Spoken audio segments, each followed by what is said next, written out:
Mark, thanks so much for joining us. Pleasure to be here. This has to be one of the most volatile periods. We heard one panellist describe it as the most volatile for the past 30 years. Yet, from what you're saying today, lots of positivity in this industry. Is private equity simply resilient to all this? I think resilience is the right word. Look, I think it is a very volatile period. Who could say it's not? But if you'll pardon the pun, I think economics trumps politics. That's really corny, isn't it? But seriously, the economy will go on, and I think you could even see it in the reactions to both the Brexit vote and the US presidential elections. The sun will rise, the economy will do whatever it's going to do. Yes, there'll be change, but in a changing environment, who do you want looking after your money? You want guys and girls who are committed, who are knowledgeable, who are aligned with you, and who can make decisions quickly. And that is pretty much the definition of private equity. So what trends are you seeing? Because there must be some shifts and ways of strategies, if you like, for coping with this environment. I think that there are some, and some of them are quite counterintuitive. I think in the past few years we've seen a shift away from emerging markets to the relatively safer havens of Europe and North America. Will that continue, or will we see a change now? I don't know. I think if the dollar is strengthening, we may see it even accelerate the move to North America and Europe. As regards individual asset classes and fund types within the private equity world, the very broad private equity world, it's a very long-term asset class.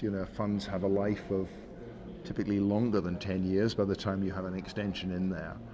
So most of the LPs here today will say that it's very, very tough to time the market. It's very tough to say now is the time for lower mid-market funds as opposed to large buyout funds. You have to have a diversified position. So I think it's easy to say, be adaptable, be ready to change. It's very hard to say, right, the US presidential election went this way, ergo we should be committing to the following funds or not committing to funds.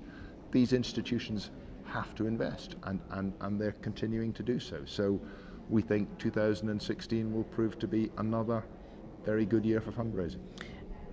Contradictory to that somewhat though, you did say in one of your panels earlier that these companies do have to be watchful, respectful of changing, shifting, say, trade relationships between countries due to political impacts. Absolutely.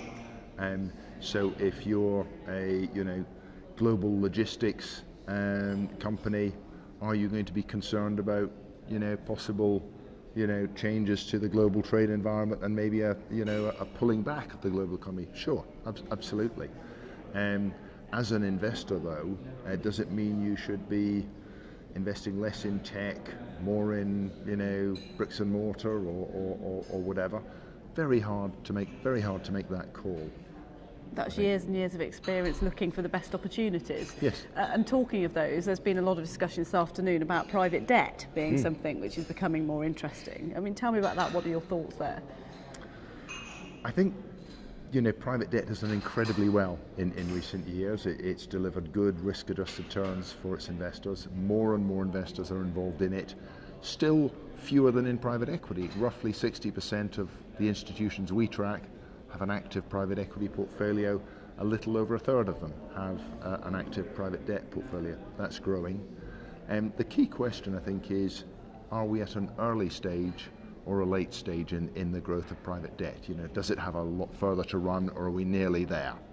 I think it has a lot further to run. Lots of opportunity. A lot of opportunity.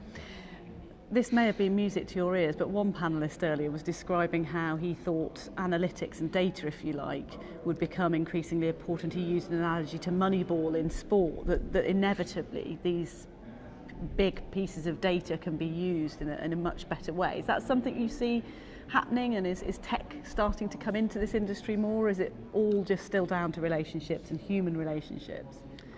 You'll never ever remove the human relationships in this industry, or indeed in any industry. But is data and the intelligent use of data playing a bigger role? Absolutely. So, at Preqin we're investing very heavily to improve our data, to grow it, and to squeeze more value out of it.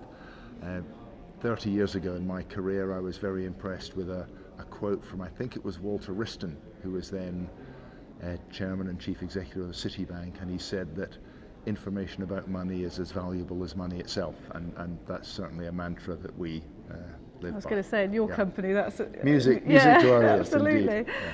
So with that music ringing loud in your ears, what would you say you'd expect to see over the coming 12 months? It surely can't be as tumultuous a year as 2016 has been, but there are European elections ahead as well. There absolutely are. Even before European elections, we have the question of, we all know Brexit means Brexit, but we don't know what Brexit means. So what kind of Brexit will we have, and indeed will we actually have Brexit or not? So all of that uncertainty is, whichever side of the argument you're on, is deeply unsettling. And if I could put out a plea to our political lords and masters, is just do something and do it clearly and soon, please. Will there be further upsets in Europe? I really don't know, but I don't think any of us would bet against it at this point. Interesting times ahead. We shall reconvene in 12 months' time, Mark, and see what's happened. Thank you very much. Thanks so much. Thanks.